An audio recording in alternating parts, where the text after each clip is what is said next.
Graça e paz a todos, meus queridos e nobres e estimados irmãos. Vou repetir as mesmas palavras que já falei. É uma honradez inenarrável estarmos reunidos nessa live por motivo de força maior, essas questões tecnológicas e o nosso não aprimoramento em relação com essa tecnologia. Nós estamos ainda em uma questão de adaptabilidade, de uma psicoadaptação com essa realidade.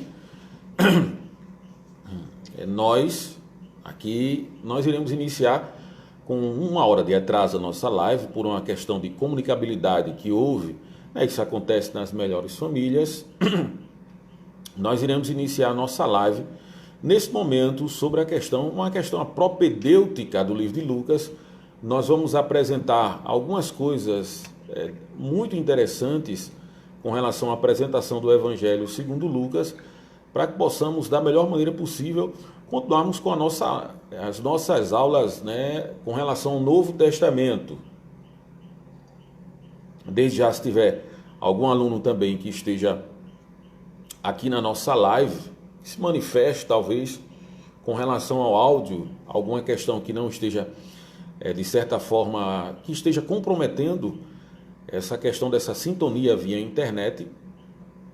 E eu gostaria que os irmãos também participassem. Estou eu aqui juntamente com a minha amiga, a Escritura Sagrada, onde vamos abrir no Evangelho segundo Lucas, na questão da introdução do livro de Lucas.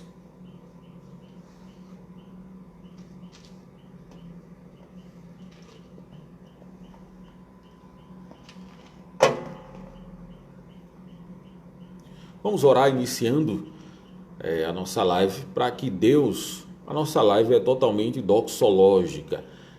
Não é uma liturgia que, a via de regra, seja uma liturgia de acordo com as questões eclesiásticas. Se você está me escutando aí, que eu não tenho como saber quem está na audiência e o número de pessoas, e muitas vezes o número de pessoas não é fidedigno às pessoas que estão assistindo a nossa live.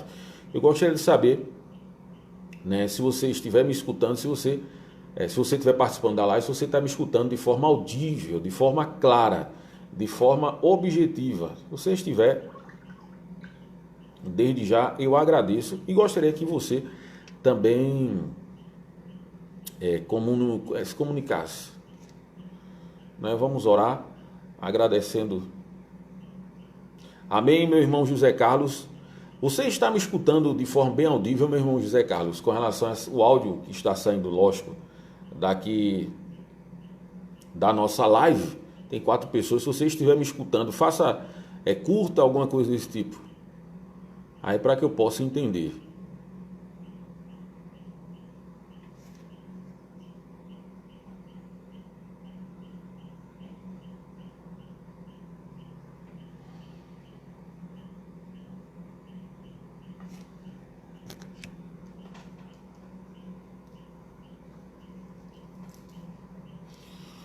Se está me escutando, tudo bem, irmão José Carlos? Se você estiver me escutando, dê um sinal de vida em nome de Jesus.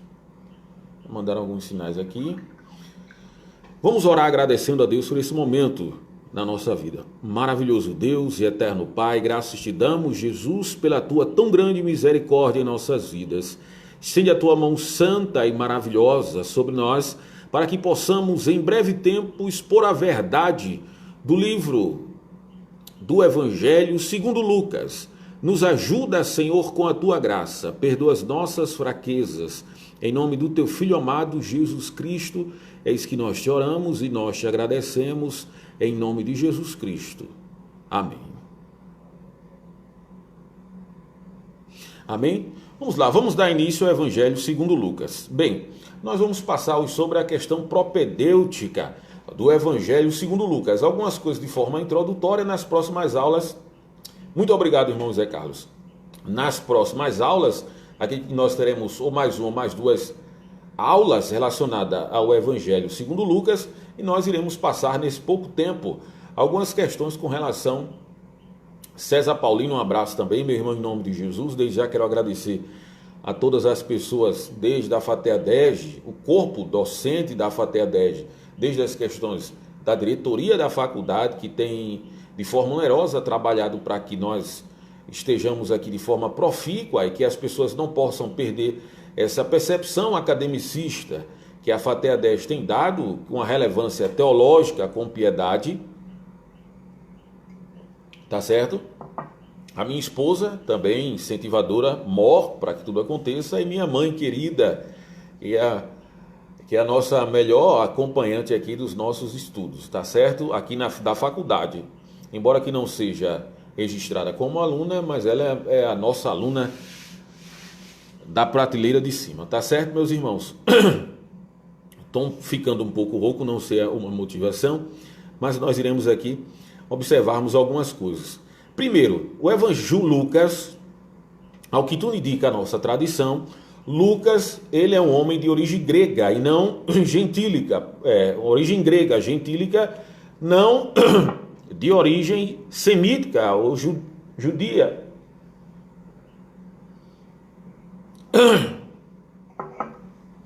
Por quê? Porque um dos gregos melhores que existe no Novo Testamento é o grego de Lucas. Por quê? Segundo John MacArthur, citando Darrell Block, que inclusive ele é citado naquele filme, no livro e no filme, né? Tem um filme Em Defesa de Cristo, de Lewis Strauss, que era um jornalista ateu. Darrell Block participou também, né, nas pesquisas de Lewis Strauss com relação a uma apologética, dizendo que Cristo era verdadeiro. Tem até o comentário Baker Exegetical, de Darrell Block, que são 2 volumes que ele fala sobre o Lucas. E John MacArthur, citando ele, diz que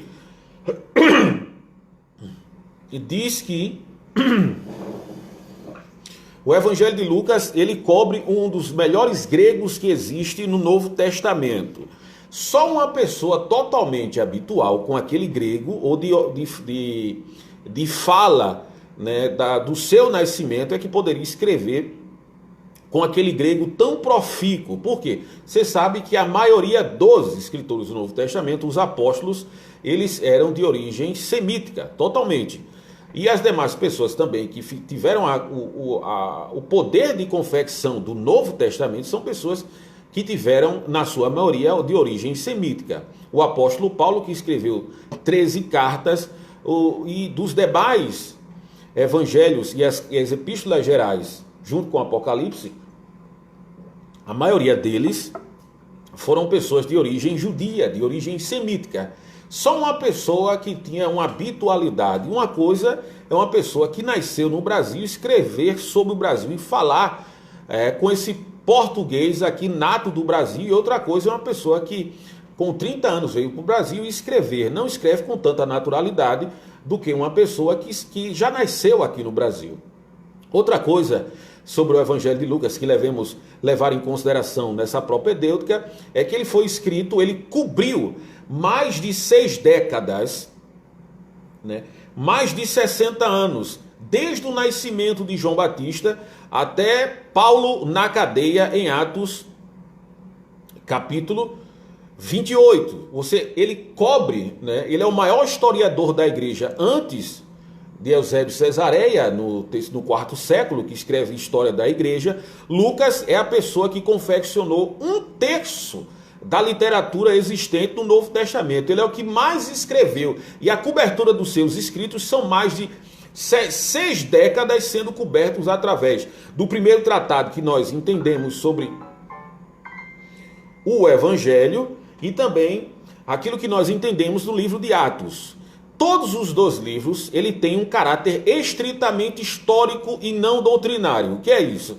É porque nós devemos levar em consideração, como tem naquele livro de Andreas Kontenberg, que é a tríade da hermenêutica, até Craig Bomberg, na introdução dos evangelhos, e Craig Bomberg, ele também é partícipe do livro Introdução à Interpretação Bíblica, junto com William Klein e Robert Hibbard Jr., Walter Kaiser Jr., Grant Osborne, no livro Espiral Hermenêutica. Todos eles vão dizer que nós devemos levar em consideração o tipo de literatura. Qual o tipo de literatura que Lucas está escrevendo? É totalmente histórico, ele não é doutrinário, ele está narrando alguns fatos que devemos levar em consideração, que vai ter intercambiabilidade com as epístolas doutrinárias que existem na Bíblia, mas ele está sendo totalmente histórico. Por quê?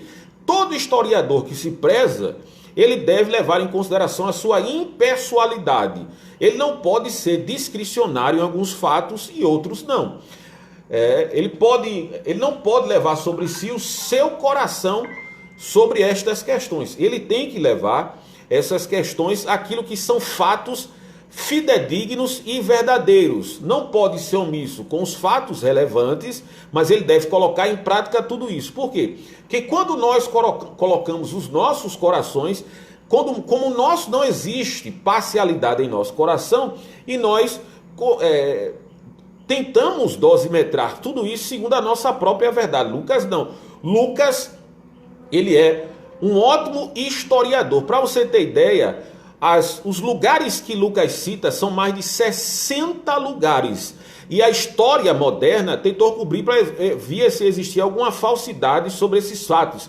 Todos os 60 lugares, as 60 cidades que Lucas cita, desde o seu evangelho até propriamente dito no livro de Atos, que é um livro histórico, todos eles estão de forma fidedigna no texto. Mostra também esse caráter histórico de Lucas. Embora sendo um médico amado, como diz lá o texto de 2 Timóteo, capítulo 4, e também lá em Colossenses, capítulo 4, que fala que ele é um médico companheiro de Paulo, mesmo assim ele não é discricionário, ele tem um tratado realmente de um historiador que está preocupado em narrar fatos de forma fiduciária e fidedigna.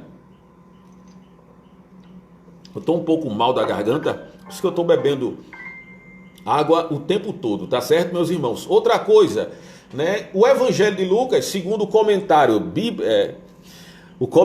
bíblico Beacon, se você observar, você pode observar que no comentário Beacon ele vai dizer o seguinte, que é o maior empreendedorismo de literatura da história. Não existe, no comentário Beacon dizendo, não existe nenhuma literatura tão bonita quanto o Evangelho de Lucas.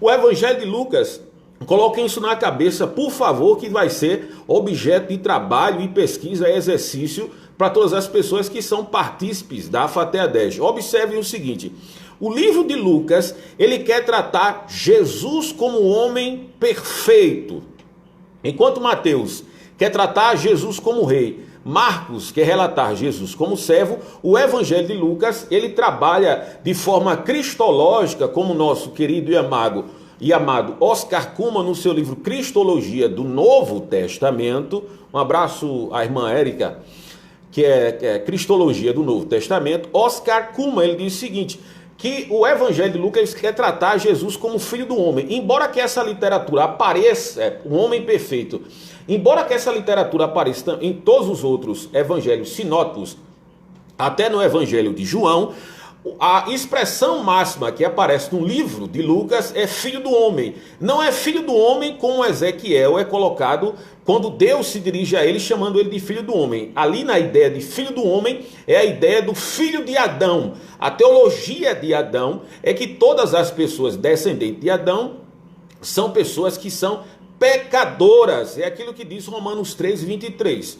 Todos pecaram e destituídos estão da glória de Deus. Romanos 5:12 vai dizer que por só um homem entrou o pecado e com isso veio a morte. Quem é esse homem? É Adão. No caso de Lucas, que é onde tem em mais abundância,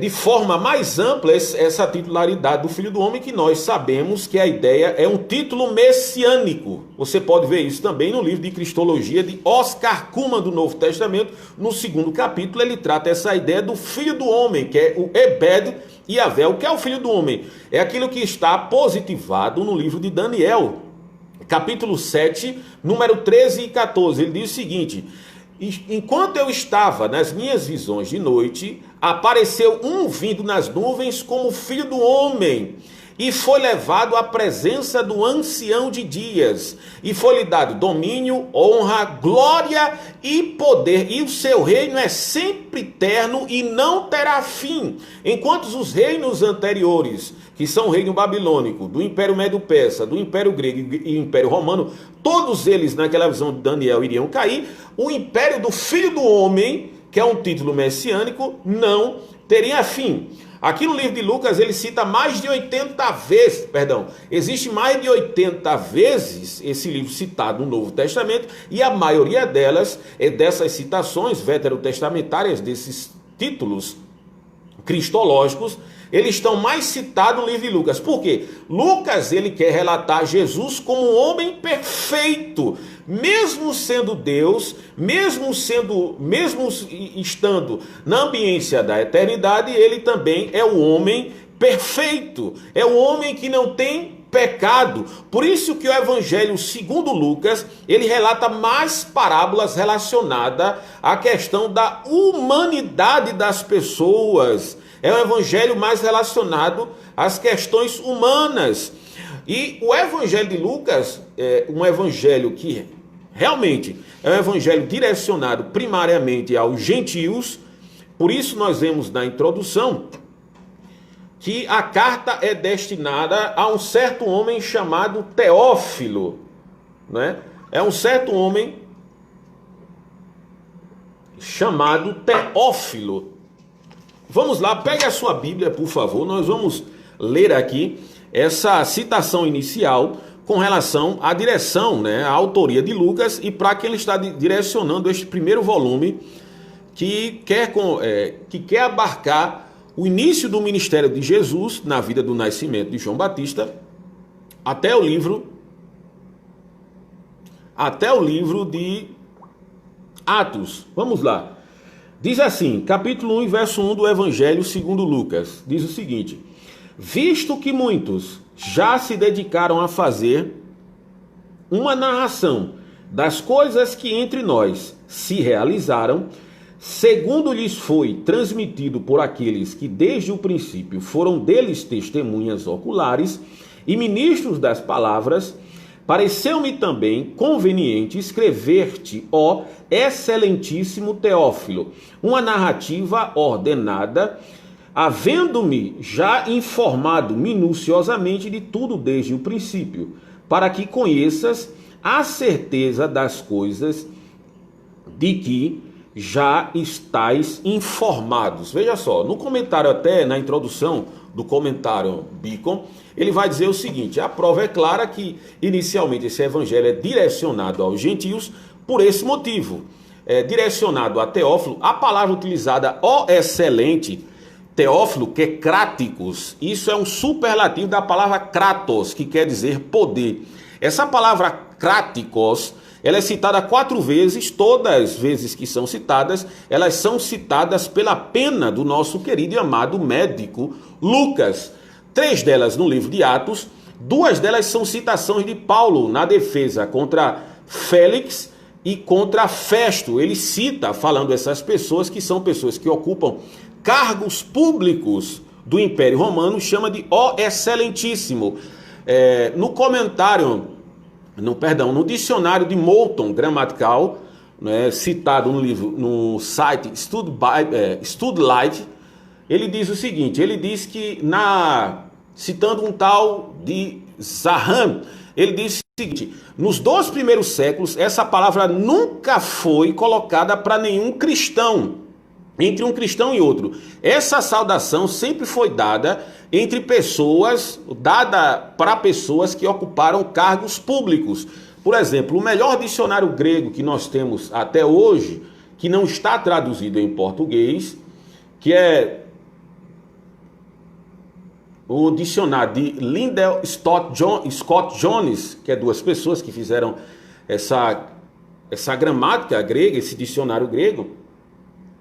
Eles dizem que essa palavra era utilizada para os senadores romanos e outras pessoas que ocupavam cargos públicos. Quer que se tenha a ideia? A ideia é que Lucas, ele está relatando esses fatos que ocorreram para uma pessoa que ocupava um cargo público e considerável, segundo do Império Romano. E outras coisas. Na confeccionalidade, ele é direcionado aos gentios. Por quê? Primeiro, a introdução não segue uma introdução de caráter e cunho dos judeus. Por exemplo, Mateus é um evangelho que inicialmente ele foi escrito para os judeus. Ele começa comprovando a genealogia de Jesus, mostrando que ele é herdeiro tanto de Abraão e tanto de Davi em relação ao seu trono, cumprindo a promessa veterotestamentária de Gênesis 12 e 2 Samuel, capítulo 7. No caso de Lucas, ele dá uma introdução baseada numa perspectiva gentílica e outras coisas que acontecem. Por exemplo, a parábola do bom samaritano não existe em outros evangelhos. A parábola das pessoas perdidas, com relação às pessoas que estão perdidas. A parábola da ovelha perdida, a parábola da dracma perdida e a parábola dos dois filhos perdidos, que estão totalmente simbióticas em um único capítulo, que é o capítulo 15 que nós conhecemos. Essa parábola, né, entre parênteses, né, que é conceituada como parábola do filho pródigo, isso é inexistente. Porque a ideia não é essa, a ideia é que os dois filhos estão perdidos. O que sai representa os gentios e aquele que está dentro representa o povo judeu. Tanto um quanto o outro, todos eles estão perdidos. Um perdido porque saiu e gastou tudo, porque todos os dois são oriundos de Deus, e um está perdido dentro da própria casa, que é o povo judeu, que da onde Paulo diz em Romanos capítulo 9, vem os preceitos, as promessas e os decretos. Por isso que lá em João 11 vai dizer, ele veio para os seus e os seus não receberam. Vamos lá. Outra característica do evangelho de Lucas é que ele é um evangelho, segundo o comentário Bacon, é o evangelho que tem mais hinos. É o evangelho que tem mais hinos. Ele tem 4 hinos. Ele tem o hino que nós chamamos de Magnificat, que é um hino que Maria canta quando visita Isabel. Tem um evangelho Benedictus, o hino Benedictus, que é o hino que Zacarias compõe quando João Batista nasce.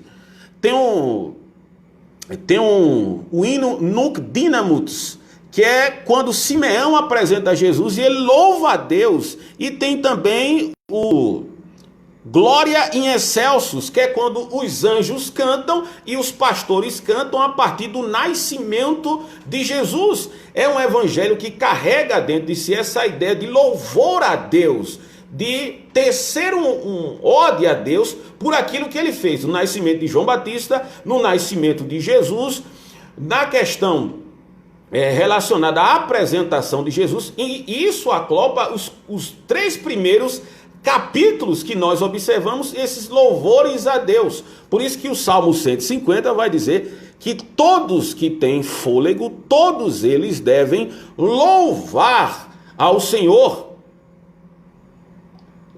pelas suas maravilhas. Outra questão também, que o evangelho de Lucas é um evangelho bem diferenciado na sua literatura, porque é o evangelho que carrega mais parábolas, enquanto Marcos carrega 11, Mateus 14, o evangelho de Marcos ele carrega 14 parábolas. Algumas delas são, por isso que algumas delas se tornam sui generis. Por quê? Porque elas só tem no evangelho segundo Lucas. Outra questão também no evangelho de Lucas que nós devemos levar em consideração é o evangelho que tem mais orações. É o evangelho segundo Lucas. Ele está preocupado, não é, dessa ideia, dessa simbiose e harmonia que nós devemos ter com os céus. Não estou dizendo que os outros não tenham isso, porque eles não querem levar essa questão dessa relevância com relação à oração, não. Ele tem mais parábolas, né, que remetem à ideia do esforço com relação às orações. Nós vemos isso na parábola do juiz iníquo, nós vemos isso na parábola do fariseu e publicano, e nós vemos isso na parábola do amigo importuno. São 3 parábolas contadas por Jesus, impulsionando as pessoas a orarem, a ter essa comunhão com Deus. Outra característica do evangelho de Lucas é que é um evangelho voltado especialmente para as mulheres. Aqui no evangelho segundo Lucas é citado Isabel, Maria e Marta, Maria Madalena e outras mulheres são citadas no evangelho segundo Lucas. Por quê? Porque o evangelho segundo Lucas como é o evangelho que quer relatar Jesus como ser humano perfeito, ele abarca também dentro dessa ideia também as questões relacionadas às mulheres.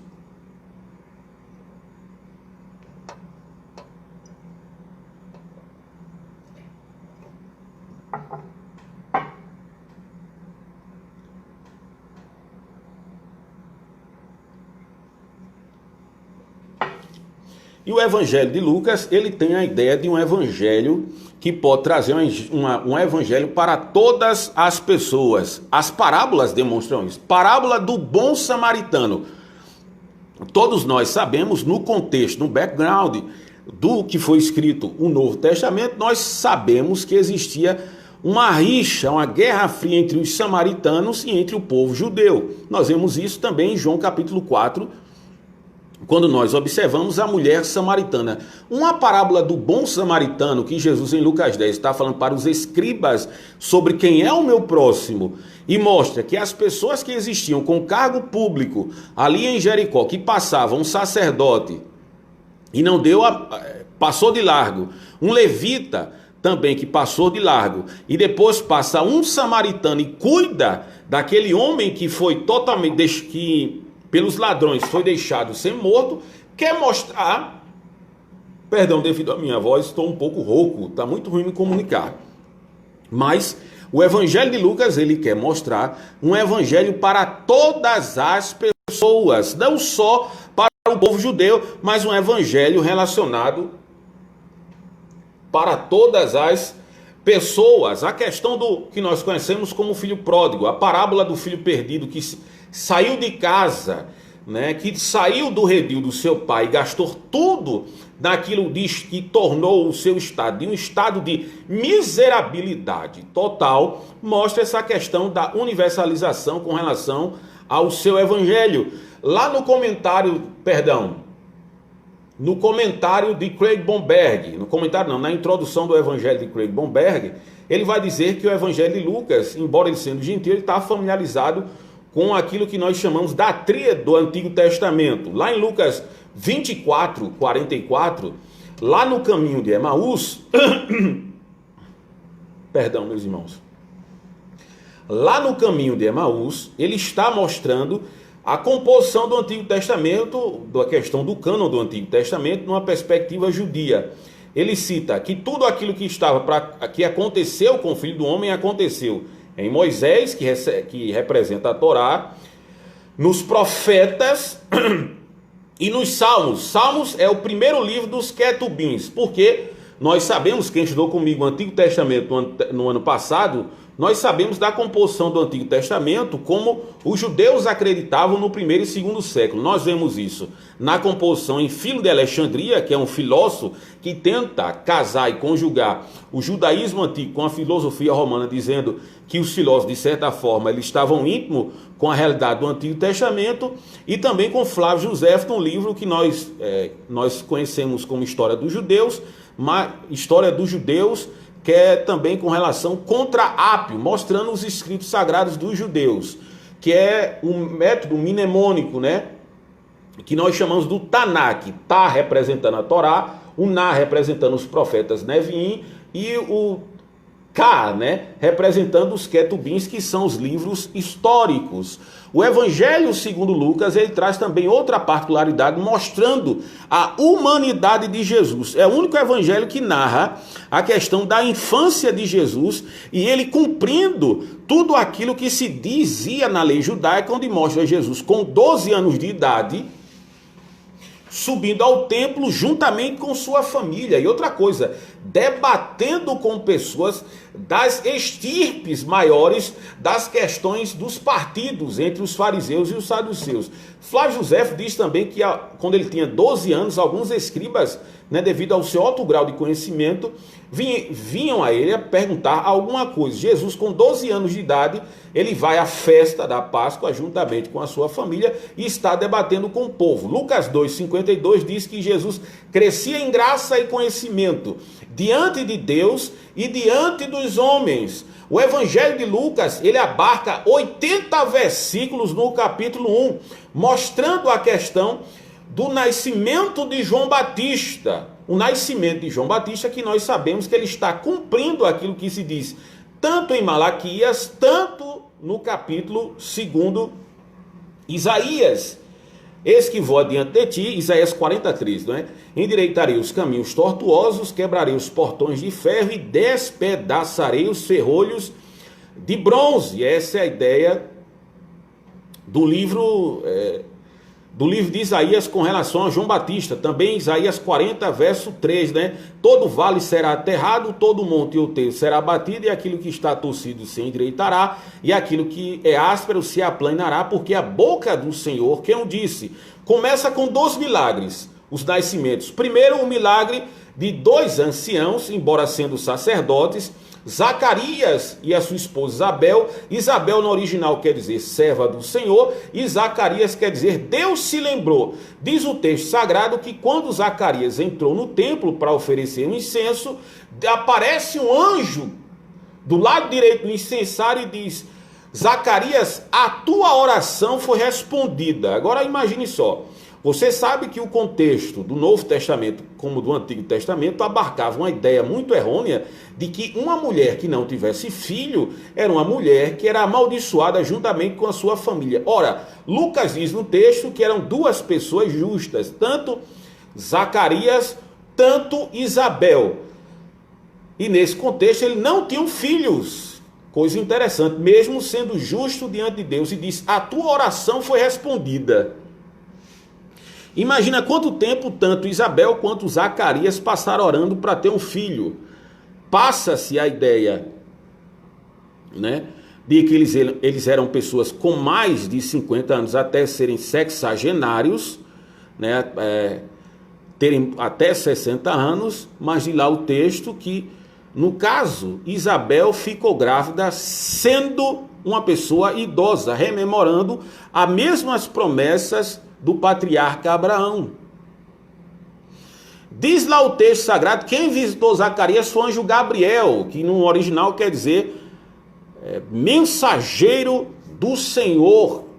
É o mesmo Gabriel que visita Maria, dizendo que pelo Espírito Santo aquela mulher que era virgem seria grávida, estaria grávida, cumprindo aquilo que diz em Isaías capítulo 7, verso 14, eis que a virgem conceberá e dará a luz ao filho, e lhe porá o nome de Emanuel. Nós sabemos que Emanuel quer dizer Deus conosco.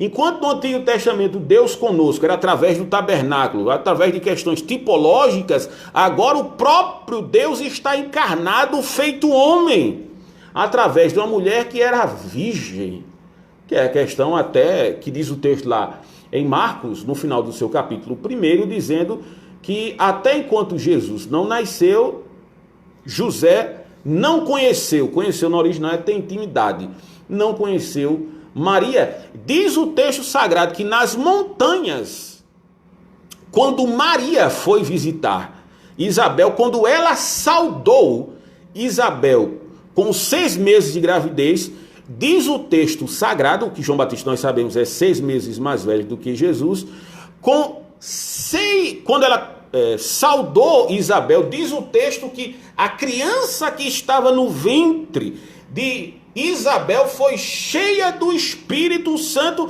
e Isabel também ficou cheia do Espírito Santo, mostrando o que nós sabemos nos 400 anos de silêncio profético. Isso nós observamos na literatura de Flávio José, dizendo que quando o cânon foi fechado no livro de Malaquias, não existiu mais profetas, ou a questão do Espírito Santo habitar. Nós sabemos que, segundo as questões veterotestamentárias, o Antigo Testamento, o Espírito Santo, ele habitava nas pessoas escolhidas a dedos por Deus para fazer a sua obra. No contexto do Antigo Testamento, reis, profetas e sacerdotes. Era isso que acontecia. E no caso de Maria também, que estava grávida, foi gerado através do Espírito Santo. Diz o texto sagrado que Isabel começou a louvar ao Senhor, dizendo, né, com todas as prerrogativas, feliz da vida, porque o seu Senhor foi visitá-la, né, aquela mulher. E diz lá que o opróbio, né, por ser uma mulher no contexto, né, de vergonha e de honradez que ela estava vivendo, uma mulher, no sentido que se não tivesse grávida, dependendo da questão do seu casamento, era vista como uma questão de maldição, e diz lá o texto que o opróbrio e a sua vergonha saíram dos seus lombos. E diz o texto lá sobre João Batista que depois dele ficar amamentado, ele foi para o deserto até se manifestar na época certa a Israel. Veja só, quando Lucas cita Israel, ele cita de forma ampla. Nós sabemos que até então a ortodoxia ficava só com os judeus, né? Só com relação ao pessoal da tribo de Judá. Quando ele cita Isabel cantando essa questão de Israel, é porque tem um livro de N.T. Wright sobre Jesus, o rei restaurador de Israel, sabendo também a ideia da profecia se cumprindo em Jesus, da unificação das tribos, das 12 tribos, que desde a questão do exílio da Babilônia não se colocavam de pé. Agora essas tribos eram mais estendidas. Lembra dos 12 patriarcas filhos de Jacó? E nós devemos lembrar dos 12 apóstolos. Vocês lembram que quando João teve aquela visão no livro de Apocalipse, capítulo 4, existiam 24 anciões. Os 24 anciões são os 12 patriarcas do Antigo Testamento, com os 12 apóstolos do Novo Testamento, mostrando a questão da antiga aliança e a nova aliança de forma abrangente. Não somente o povo judeu, mas também todos os povos também chegariam a ser partícipes da aliança que primeiramente foi prometida ao nosso patriarca Abraão. João Batista dizem alguns comentaristas, ele teve alguns contatos com os essênios. Por quê? João Batista, ele começa a sua pregação pedindo arrependimento e que as pessoas se batizassem. As pessoas tivessem um contato que nós chamamos do Tevilá. O que é o Tevilá? Isso não é nada novo dentro da nossa ambiente da cristandade. Eram das próprias pessoas, até alguns judeus mais opulentos, pessoas de poder aquisitivo maior, as pessoas tinham até dentro da sua casa como um rito de purificação, né, de descerem as águas elas mesmas dentro da sua casa. Albert Erdensheim, que foi professor de judaísmo na Universidade de Oxford no século XIX, ele diz o seguinte, ele diz que 3 coisas aconteciam para que as pessoas se tornassem prosélito de justiça. Algumas pessoas que queriam se tornar judeus. Em uma delas, oferecer sacrifício, a circuncisão e participar do Tevilá, do rito de purificação, né, que é a questão batismal. E no Evangelho de Lucas, no capítulo 3, ele tem uma coisa diferente da genealogia de Mateus. Enquanto na genealogia de Mateus ele está preocupado estritamente na questão do reinado de Jesus, no Evangelho de Lucas ele narra, né, do seu pai José até Adão. Por que isso? Mostrando a ideia de que Jesus é o segundo Adão.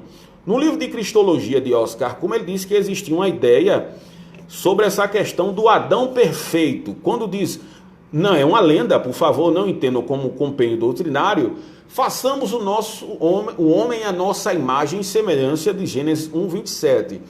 A ideia é que a nossa imagem e semelhança, sim, mas Adão errou, Adão pecou. E quem seria essa imagem e semelhança? Acreditava no primeiro e segundo século lendas, né, de que existia um Adão perfeito no céu. E Paulo positiva isso, dizendo isso lá no livro de Romanos, né? Enquanto o primeiro Adão pecou, o segundo Adão não pecou. Né? E quem é esse segundo Adão? Esse segundo Adão, esse homem perfeito, no caso, é revelado através da pessoa de Jesus. Mas o segundo Adão não é por uma questão de número, mas a questão de aparecimento entre os homens. Porque esse Adão já existia, não com o nome Adão, mas esse Adão se remete à pessoa bendita do Senhor e Salvador Jesus Cristo. E Bart Ehrman, né, que ele era ortodoxo, depois virou um teólogo liberal e até agnóstico hoje, né? Agnóstico não, ele é gnóstico. No livro Deus que se tornou homem, ele trata essa ideia que talvez o Evangelho de Lucas tenha começado no capítulo 3. Né? Ele não leva em consideração a ideia de que Lucas está redigindo algumas coisas e endereçando para Teófilo. E tem a resposta, né? O Deus que se tornou homem, de Craig Evans. Infelizmente, está em inglês e, ao que tudo indica, como o comércio não está preocupado geralmente dessa boa teologia e sabe que vai ter poucas pessoas que querem ver essa boa teologia em uma apologética da defesa da divindade de Cristo, talvez alguns não seja interessante as nossas editoras brasileiras fazerem isso. Tá certo? O Evangelho de Lucas, ele relata o nascimento de João Batista até a questão da ressurreição, de forma mais abrangente. Quem relata mais as aparições de Jesus é Lucas. Mateus relata, Marcos também relata, mas Lucas ele relata muito mais. Inclusive a introdução do livro de Atos é o último mandamento de Jesus com relação à perspectiva das testemunhas e a pregação do Evangelho para todas as pessoas. Tá certo assim, meus irmãos? Desculpa aí por essa questão dessa falta de comunicabilidade com relação ao horário e ao dia, mas eu vou baixar isso aqui e mandar para que possa estar no nosso grupo lá do WhatsApp. E desde já, fiquem com os ouvidos bem atentos, que nós, da FATEA 10, dia 15 e 16, no mês de junho, estamos vendo a data, terá o nosso primeiro congresso online sobre essa questão do enfrentamento dessa pandemia, tá certo? Não tem nada ainda concreto, mas desde já vão aguardando esses dias, lógico, é 0800, para que possamos crescer na graça e no conhecimento. Meus queridos irmãos, foi um prazer estar aqui com vocês. Vamos orar com a graça do Senhor Jesus Cristo e que Deus abençoe e aplique a sua palavra nos vossos corações, tá ok? Maravilhoso Deus e eterno Pai, graças te damos, Jesus, pela tua misericórdia. Ó Deus amado, em nome de Jesus, que o Senhor possa cravar em nossos corações tudo aquilo que foi colocado. Perdoa as nossas fraquezas, as nossas falhas, que o Senhor nos ajude, Senhor, cada vez mais. Que o Senhor nos ajude em Cristo a passarmos por essa turbulência, por esses percalços, ó Deus, por essas questões, essas intempéries existenciais que nós temos passado. Ó Deus, Tu és soberano e justo. Nos ajuda, Senhor, com a Tua graça. Perdoa as nossas fraquezas. Em nome do Teu Filho amado Jesus Cristo, aquele que vive e reina para todo sempre, meu Pai. Amém. Deus abençoe todos. Estou vendo aqui o sinalzinho, a irmã Brisa, a irmã Marinês, porque não dá para ver todo mundo aqui, né? Via, se fosse no computador, veja melhor. Deus abençoe vocês, tá certo? Em nome de Jesus Cristo.